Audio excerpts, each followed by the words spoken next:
Hər vaxtınız xeyir olsun, hörmətli AXC TV izləyiciləri. Həftənin yekunlu verilişindəyik.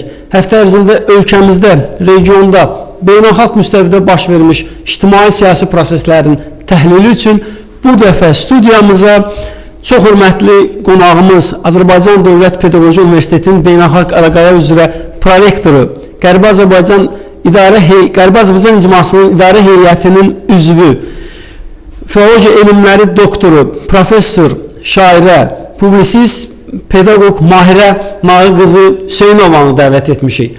Mahirə müəllimə, xoş gəlmisiniz. Çox sağ olun, çox təşəkkür edirəm. Məni dəvət etməyiniz mənim üçün böyük şərəfdir. Fikirlərimi yaymaq da başqa bir şərəfdir. Mahirə müəllimə, mən sizdən ilk olaraq dönə-dönə üzr istəyirəm. Mənim həyəcanlı olmağımı nəzərə alasınız. Çünki siz mənə orta məktəbdə ana dilini öyrədən müəllimə olmuşsunuz. 5-ci sinifdən 11-ci sinifə qədər mənə dərs demişsiniz. Ona görə mənim bu həyəcanımı təbii qarşılayın. Həyəcanlı olmaq daxili zənginliyin əlamətidir. Həm bilgili, həm sayğılı olmağın əlamətidir. Mən sizə təşəkkür edirəm müəllimə. Var olasınız. Mən istərdim müəllimə, biz başlayaq Ali Baş Komandan cənab prezidentin 2022-ci ildə məhz ad günündə 24 dekabrda Qərbi Azərbaycandakı nitqindən. İlk dəfə olaraq son 88-ci ildə Qərbi Azərbaycandan kütləvi deportasiya olunmuş 100 minlərlə Qərbi Azərbaycanın mövcud problemini həm ölkə gündəminə gətirmək, həm beynəlxalq müstəviyə çıxartmaq, əsasən məhz Qarabağ problemindən sonra Qarabağı həll etmiş, Qarabağın fatihəsi olan İlham Əliyev cənablarının Qərbi Azərbaycan məsələsini gündəmə daşımasından. Bir daha salamlayıram hər kəsi və bir daha elə bir mövzu qoyumsan Niyaməddin, həqiqətən mövzu çox maraqlıdır. Öncə mən Qarabağ məsələsini deyirsən, mən təbii şair deyiləm, amma hərdən bir yazıram və bu Qarabağ müharibəsinin sonlandığı bir məqamda hələ Xan kəndi ermənilərin əlində idi və mən yazmışdım ki, mənə sual verirlər, bəs Xan kəndi nə oldu? Alınmadı, yəni bu cür belə. Mən çox rahatca onlara, hətta elə şeirlə cavab verdim. Hanı gəlir dedilər, Xan kəndinin xanı gəlir dedilər, adı gəlir, sanı gəlir dedilər. Baxsan, Cıdır meydanından görünür.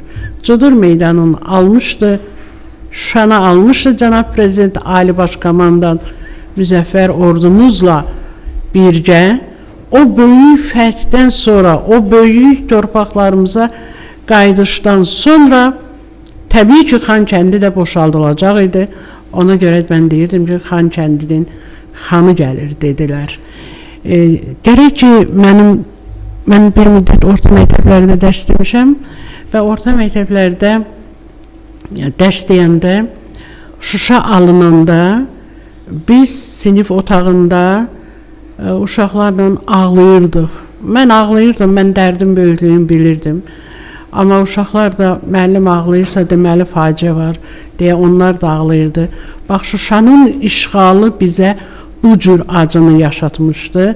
Onun azad olması, Şuşa bizimdir deyən Ali Baş Komandanı biz alqışlamalı idik, alqışladıq və onun dünya lideri olduğunu dilə gətirdik. Onun ardınca elə müqəddəs, elə mükəmməl bir iş başladı ki, inanın da bunu deməyə söz acizdir. Mən filoloqam, hər halda mən bir bədii ifadə, bədii təsvir vasitələri və s. şeirlər, yəni bunların fövqündədir, bundan da çox ucada oldu Ali Baş Komandanımız. O zaman ki, bəli, 2022-ci ilin 24 dekabrında Şuşa İcra Hakimiyyətinin yerləşdiyi binada Qərbi Azərbaycan İcmasının binasının açılışını etdi. Özü də bir qrup Qərbi Azərbaycanlı ziyalılarla görüşdü, öz fikirlərini söylədi, qəlblərimizdə ümid çırağı yandırdı və o torpaqlar bizim dədə-baba torpaqlarımızdır. atalarımızın, babalarımızın uyuduğu yerdir. Biz o yerlərə qayıdacağıq dedi.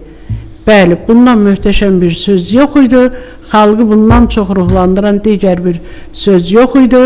Biz də Ali Baş Komandanın ətrafında elm adamları, ziyalılar, hər bir xalqın bütün təbəqələri, hər bir nümayəndəsi xalq bütövlükdə Ali Baş Komandanın təbii ki, ətrafında həmişə olduğu kimi yenə də sıx birləşdi. Biz bu mücadiləyə qoşulduq və bu yoldayıq. Mariam müəllimə, Qərbi Azərbaycan icmasının fəaliyyətində sizin xüsusi bir fəaliyyətinizi görürük. İstir parlament dinləmələrində, istir konferanslarda, beynəlxalq müstəvidə baş vermiş qonaqlar müzakirələrə cəlb olunur. Siz Qərbi Azərbaycan icmasının demək olar ki, ən üzdə olan simasısınız. Bütün bu tədbirlərdə sizi görürük. Yəni bu artıq Qərbi Azərbaycan icmasının fəaliyyəti qeyd etdiyim kimi həm də beynəlxalq müstəviyə çıxarılıb. Tamam, bəli, BMT-nin Qərbi Azərbaycan icmasının 10 sənədini öz sənədi kimi tanıması, yayımlaması böyük uğurdur və yerlərdə maariflənmə işini biz davam etdiririk. Mən ali məktəb müəllimiyəm. Təbii öz universitetimdə Azərbaycan Dövlət Pedaqoji Universitetində, Bakı Mühəndislik İnstitutunda, Bakı Slavyan Universitetində, harda deyim, Qaxda, Zaqatalada, Naftalanda, digər bölgələrdə və inşallah ayın 28-i biz Tərtərdə olacaq.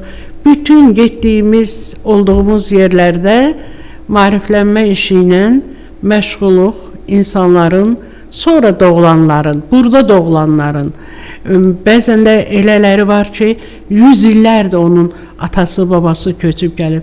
Maariflənmə bunlar üçün lazımdır ki, Qərbi Azərbaycan bizim əzəli torpağımızdır. Biz oradan əl çəkə bilmərik. Oradakı toponimlər, oradakı abidələr hər biri Türk Oğuz soyundan xəbər verir. Biz də öz soyumuza dönməliyik, öz kökümüzə dönməliyik, öz yurdumuza dönməliyik.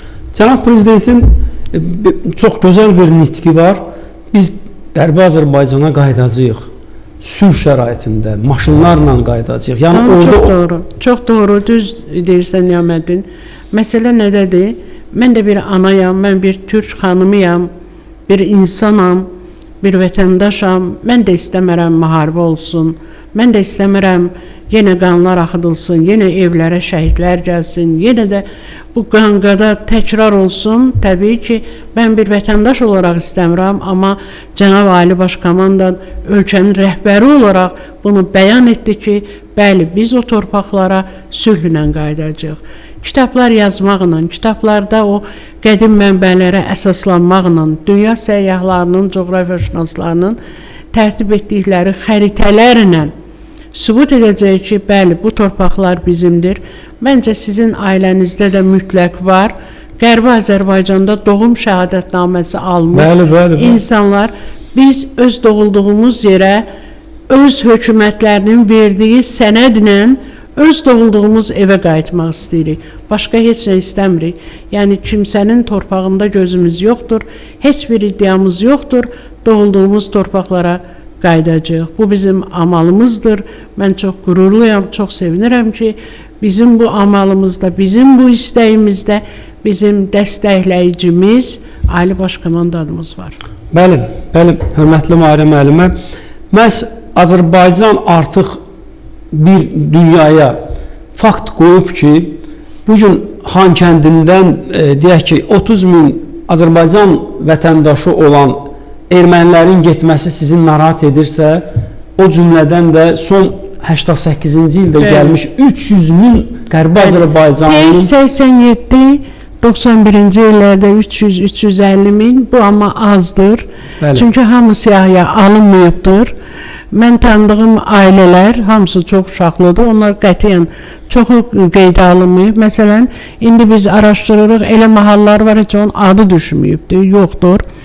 Bundan başqa da axı 200 ildir biz gəlirik. Bəli. Axı 200 ildir. Bəli, məcburi köçürürlər, məcburi. Yəni bizim istəyimizdən asılı olmayaraq, bu yaxınlarda Nazim Mustafa'nın çox görkəmli alimimiz Nazim Mustafa'nın bir kitab təqdimatında oldum və kitab təqdimatında inanırsınız, mən təbii kitabı orada tanış olurdum. Yeni çapdan çıxıbdı və yazılır.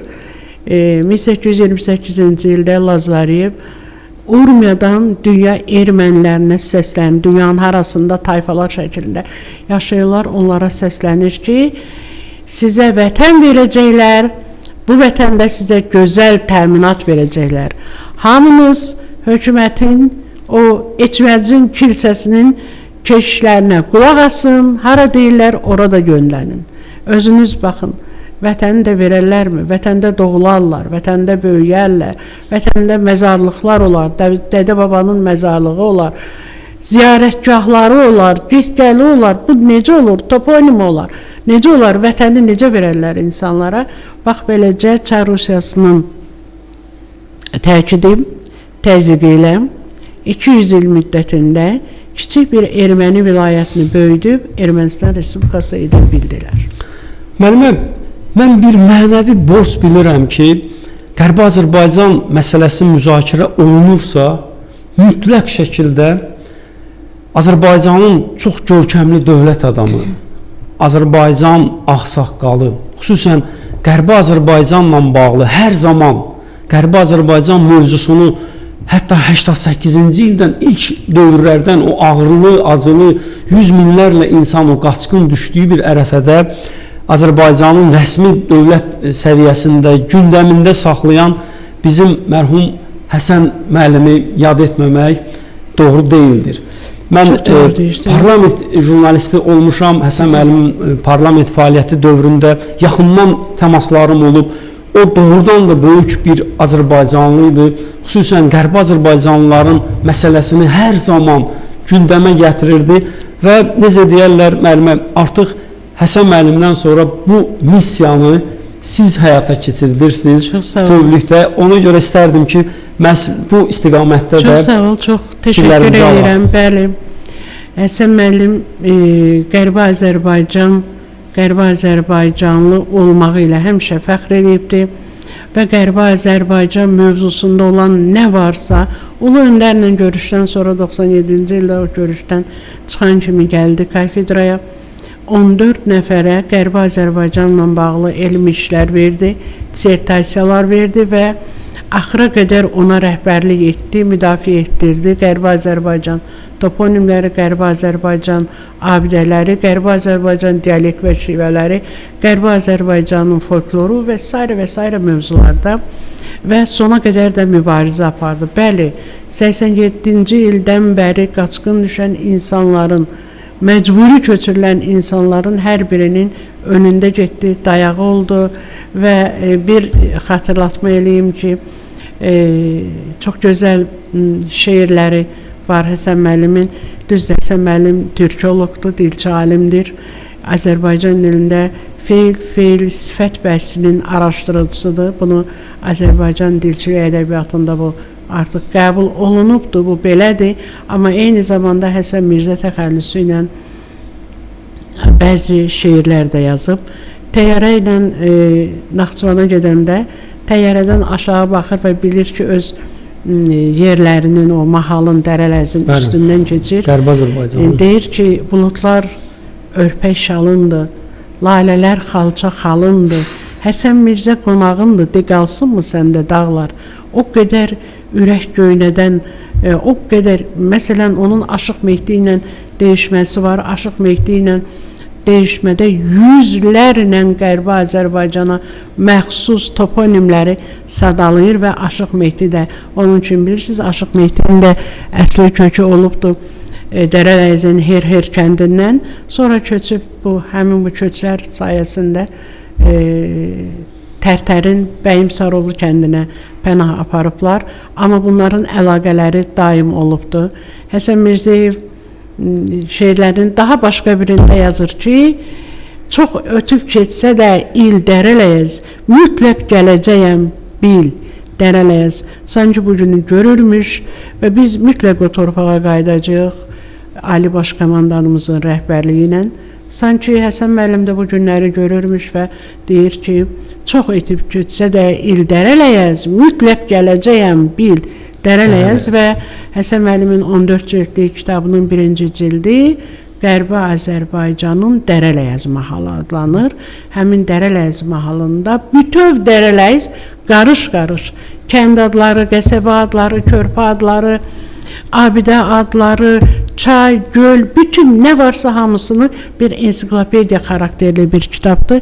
Eyni zamanda Həsən Mirzəyev həmin kitabda bu mahala məxsus, bu mahalda fəaliyyət göstərən böyük tayfaları, Oğuz Türk tayfaları haqqında və el ağsaqqalları haqqında, ziyalılar haqqında da məlumat verir. 8-ci cild, həmin çox cildliyin 8-ci cildi isə Qərbi Azərbaycan mahalının Dərələyəz folklorudur. Təxminən 800 səhifəyə yaxın. Bilin ki, bir informatorlardan, Ramanadan başlamış Qaqdan Zaqatala Azərbaycanın bütün bölgəsində yaşayan Qərbi Azərbaycandan köçüb gəlmiş insanlardan bir-bir o məlumatları toplayıbdır. Bu böyük zəhmətdir, əslinə qalsa. Həsən müəllim, unutmuruq, biz Qərbi Azərbaycana Həsən müəllimin böyük xatirəsi ilə, ruhu ilə bircə daxil olacaq.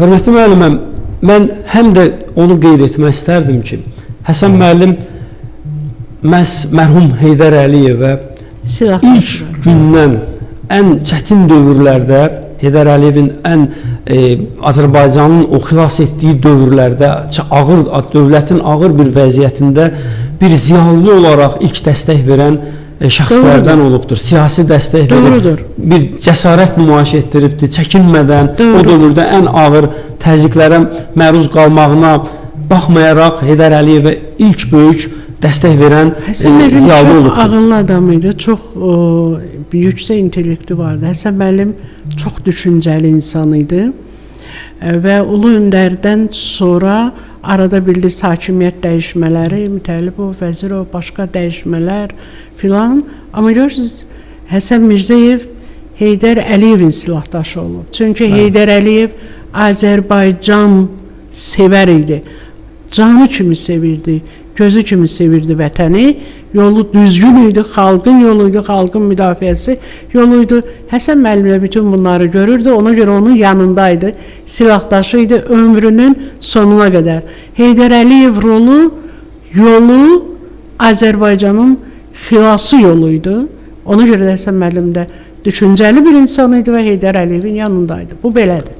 Və bütöv Azərbaycançı idi və həm də qeyd etdiyimiz kimi türkoloq idi, türk dünyasının birliyi üçün. Elə Ulu Öndərimizin özünün bütün türk dünyasını birləşdirmək istəkləri, təşəbbüsləri eyni zamanda dilçilik ədəbiyyatının Həsən Mirzəyevin də adı ilə bağlıdır və Həsən Mirzəyev də bu yolda yenə Əliyevçi olaraq, Heydər Əliyevçi olaraq yürüyürdü. Təbii ki, Ulu Öndərimiz siyasət yolunda, Həsən Mirzəyev də özünün dilçilik, ədəbiyyat, öz elm yolunda bunu edirdi. Bəli, o Mirzə Kazım bəy və Mirzə Kazım bəydən 1839-cu ildən söhbət gedir. Üzü bu yana bütün türk dünyasında, bütün türk dillərində fe'li sifət və fe'li sifətin müqayisəli təhlilini vermişdi. O da bugünkü türkologiyamızın, bugünkü türkoloqlar üçün ən önəmli mənbədir və hər birimiz üçün hər an istifadə etdiyimiz bir gözəl bir mənbədir. Müəllimə, Pedaqoji Universitetin daxilində türkologiya bir şöbəsi yaranır və Filologiya fakültəsinin sizin rəhbərlik etdiyiniz beynəlxalq əlaqələr, o ictimai əlaqələr şöbəsində fakültənin özündə bir sıra tədbirlər keçirilir. Qərbi Azərbaycanla bağlı sizin rəhbərliyi ilə kitablar nəşr edilir və orada Qərbi Azərbaycanın abidələri, dağıdılmış, məhv edilmiş abidələrinin sənədlər, sübutlarla faktların ortaya çıxmasına şahidlik edirik. Mən də Həsən Mirzəyevin, Ulu Öndərin gördüyü işlərin bir davamçısıyam. Bəli, Azərbaycan Dövlət Pedaqoji Universitetində türkologiya böyük bir mərkəz yaradılıbdır. Eyni zamanda Qərbi Azərbaycan Araşdırmalar Mərkəzi yaradılıb. Hər iki mərkəzdə yetərincə işlər görülür.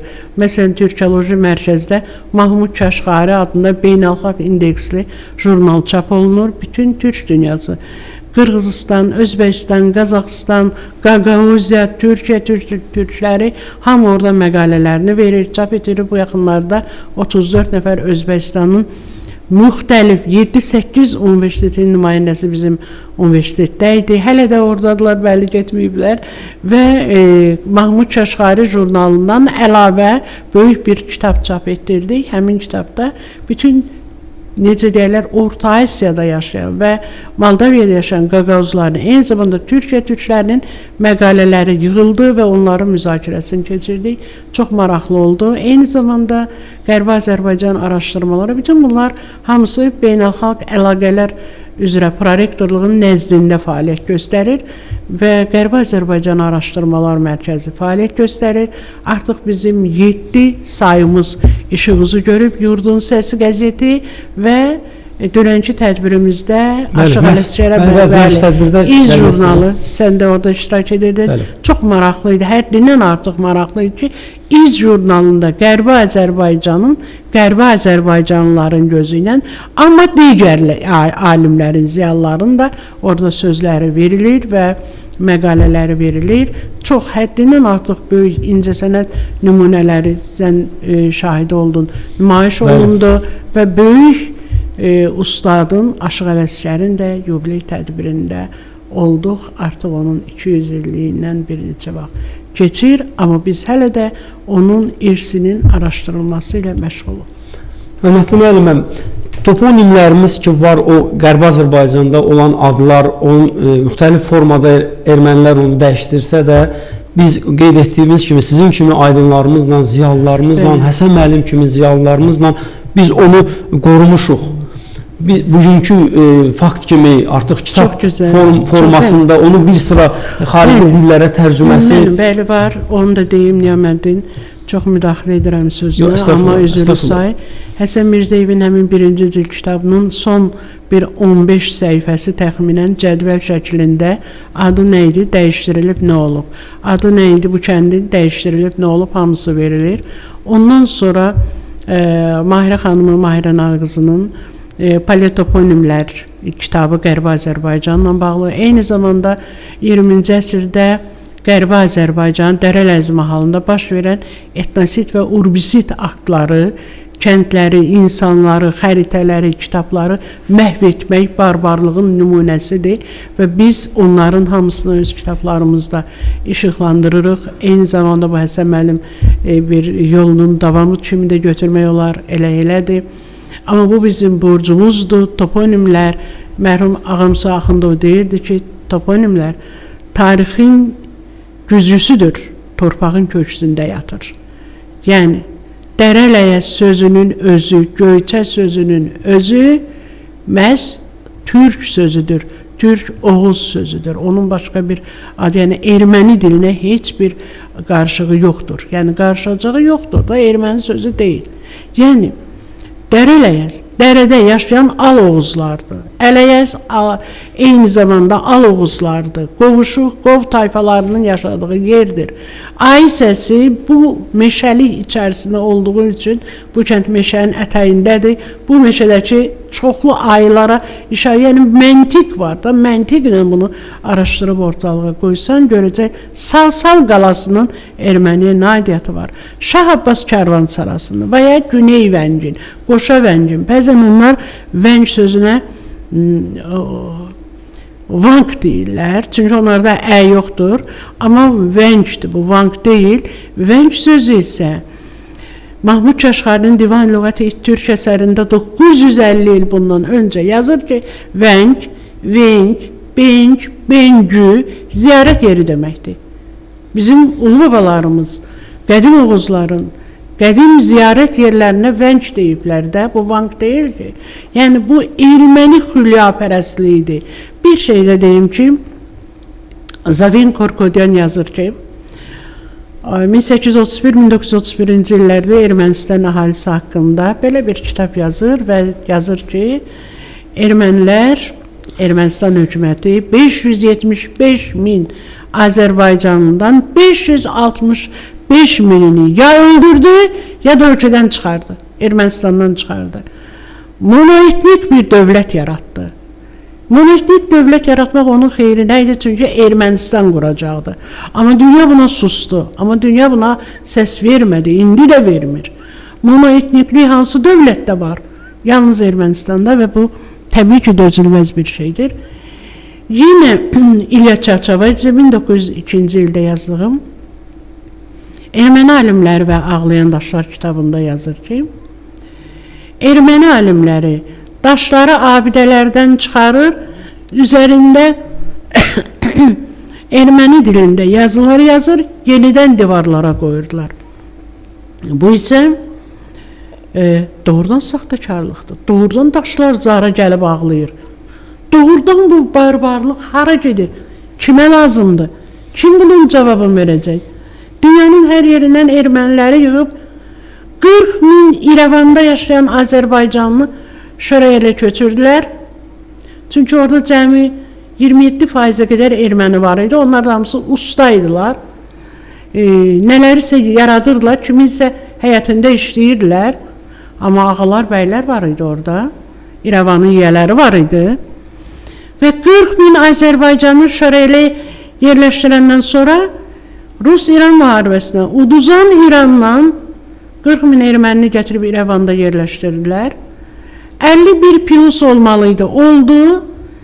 Sonra da ki, təbii bilirsiniz, prosesi 1918-ci il, 20-ci il hadisələri, soyqırım baş verməsi, deportasiyalar, kritik dövrlər, Yerevanı öz paytaxtları, Yerevanı öz qədim paytaxtları elan elədilər və oradakı Azərbaycanlıların sonuncu olaraq 1987-ci ildən başladılar çıxarmaq. Çox hörmətli müəlliməm, çox üzr istəyirəm sizdən.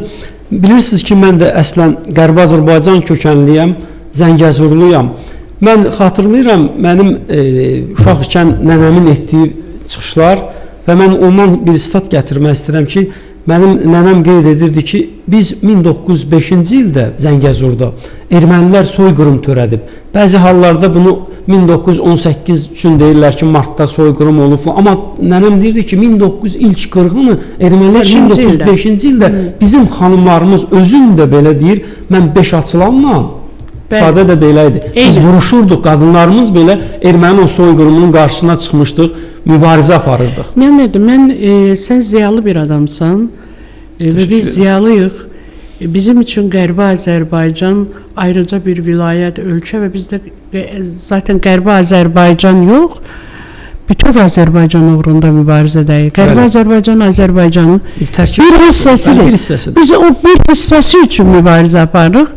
Bəli, nənələrimiz igid olublar, mübarizə aparıblar. Nə qədər mübarizə aparsalar da, hökumət dururdu onların dalında. Onların daha bir başqa Çar Rusiyası onları müdafiə edirdi. Silahlandırır. Onlar silahlıydılar. Bəli. O tüfəngi ilə o silahlı qüvvələrin qarşısına çıxmaq olmurdu. Namus, qeyrət var idi, qız gəlin var idi, uşaq var idi. Məcburi şəkildə bunları köçürürlər və bunlar da qarlı dağlarla, nə bilim, zülümlərlə, yarısı yolda qırılırdı, yarısı gəlib təbiətə dözmürdü. Asiya ölkələrinə, Qazaxstana sürgün olunurdu. Çox maraqlıdır ki, üç vaqonları ilə. Bəli, mən 24-cü ilin sentyabrında Özbəkistanda səfərdə oldum bir 8 gün. Təsəvvür edirsiniz, 37-ci ildə Rus hökuməti, ondan da əvvəl bu murdar qonşularımız nə qədər desən, Qərbi Azərbaycanlı Özbəkistana, Qazaxstana, Qırğızstana sürgün eləyiblər, köçürüblər. Mal heyvan aparılan vaqonlarda göndəriblər. Bəli, yük vaqonları. Onlar səhər gözlərini açıblar ki, bir çölün düzündədir, qum dolur gözlərinə, bilmirlər neynəsinə. Bilirsən, bu xalqın başına gələn faciələrin bir gün sonu olacaq idi. Buna zəmin lazım idi, buna ordu lazım idi, buna silahlanmaq lazım idi, buna elmi silahlanmaq lazım idi. Və o bugün həmin gündür, həmin gün gəlib çatıb. Biz də bir cənab prezidentimizə, Ali Baş Komandanımıza Qarabağ zəfərindən sonra böyük ümidlərlə Qərbi Azərbaycana qayıtmağı gözləyirik. Əminik və bu mücadilədə, bu yolda, bu mübarizədə hər birimiz müsəlləh əskərik və çünki bizim qoruyucumuz da var, bizi dəstəkləyən də var. O yüzden əminik ki, biz o torpaqlara qayıdacağıq. Müəllimə, son olaraq mən istərdim Qərbi Azərbaycan icması ilə bağlı bundan sonrası görüləcək işlərdən də danışaq. Görüləcək işlər çoxdur. Qərbi Azərbaycan icmasının qarşısına duran vəzifələrin hamısı yerinə yetirilməyib. Hələ hər gün bir addım qabağa, hər gün bir addım irəli, hər gün maariflənmədə biraz da dairəni genişləndirmək, hər gün xarici ölkələrdə öz dərdlərimizi tanıtmaq, Qərbi Azərbaycan problemi nədir, onu aydınlatmaq lazımdır. Biz bunu edirik və Qərbi Azərbaycan icması bunu edir. Yorulmadan, dayanmadan mübarizədəyik. Müəllimə, çox təşəkkür edirik. Əlavə sualınız, sözünüz varsa, Çox sağ olun. Əlavə sözünüz varsa buyurun. Mən təşəkkür edirəm həm sizin televiziyaya, həm sənə və mən əminəm ki, dövlətimiz öz aydın siyasəti ilə və sülh siyasəti ilə, o yüksək intellekt ilə bu problemi də çözə biləcək və biz Qərbi Azərbaycana qayıdıb, öz dədə-babalarımızın məzarlarını ziyarət edəcəyik. Bu bizim arzumuzdur, o da gerçəkləşəcək. Qarabağ arzusu da belə idi və bəzən ümidlər öləziyirdi, amma gördünüzmü, bütün Qarabağ azaddır. Biz Qərbi Azərbaycanda bu şənlikləri qurmağa hazırlaşırıq. Müəllimə, ilk sualım Ali Baş Komandanla başlandı, Cənab Prezidentlə başladı. İstərdim elə son sualım da onunla yekunlaşsın. Vaxtilə Cənab Prezident qeyd edirdi ki, biz mütləq Qarabağa qayıdacağıq. Qarabağ Azərbaycandır. İndi də bildirir ki, biz Qərbi Azərbaycana qayıdacağıq. O torpaqlar bizim dədə-baba torpaqlarımızdır. Mən də bir sual verim. Bizim Ali Baş Komandanımız nəyi deyib etməyib? Hamısını edib. Hamısını edib. Ona görə də bunu da edəcək. İnanırıq, çünki biz xalq olaraq anında Ali Baş Komandanın yüksək intellekt ətrafında dəmir gücün və birliyin simvolu olaraq biz onun ətrafındayıq. Ali Baş Komandanımız fəxr ediləsi, qürur duyulası bir Ali Baş Komandandır. Qarabağ zəfəri. Mən bir şey də deyim, yeni gəlmişəm. Mənim anamın 93 yaşı vardı, dünyasını dəyişəndə. Deməli, harasa 92 yaşında Cənab Prezident deyirdi ki, Şuşa, sən azadsan. Mənim anam Kalyaskadaydı və yaxına gəlirdi, televizoru qucaqlayıb öpürdü. Allah rəhmət etsin. Və təsəvvür edirsiniz ki, biz onda nə haldaydıq? Təbii ki, biz inanırdıq. Hər gün televizoru açıq diqqətlə gözlə, hər gün qələbə xəbəri. Mən əminəm ki, və bir gün Cənab Prezident deyəcək, biz Qərbi Azərbaycanı azad etmişik, Qərbi Azərbaycan bizimdir, artıq problemimiz bitdi. İnşallah o torpaqlarda bu cür verilişləri, tədbirləri keçirməyi arzusu ilə. Minnətdarım.